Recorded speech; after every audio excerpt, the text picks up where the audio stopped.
Pâques, l'aube du monde nouveau.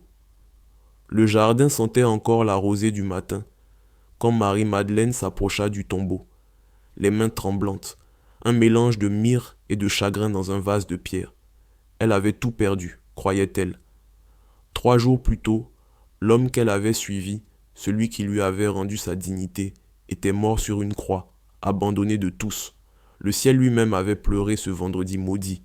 Mais ce matin-là, quelque chose était différent. La pierre avait été roulée. Le tombeau, vide. Pourquoi cherchez-vous parmi les morts celui qui est vivant? La voix de l'ange résonna comme un éclair dans l'aube naissante. Elle courut, le cœur battant, vers les disciples. Il est ressuscité. Les mots jaillirent de ses lèvres avant même qu'elle ne reprenne son souffle. Pierre et Jean partirent en hâte, leurs sandales soulevant la poussière du chemin. Le linceul, soigneusement plié, était là, comme un message silencieux. Il n'était plus là, et soudain, dans la douceur du jardin, une silhouette familière. Marie. Un seul mot, prononcé avec cette tendresse qu'elle reconnaîtrait entre mille.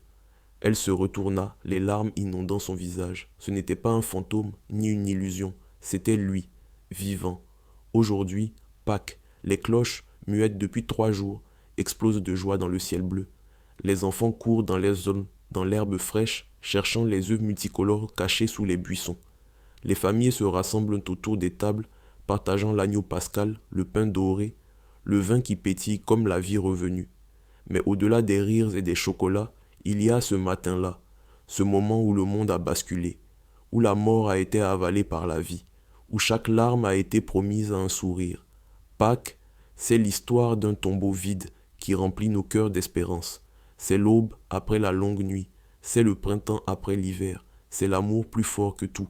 Joyeuse Pâques, abonnez-vous à Contes et Legacy de Alan Vision Studio.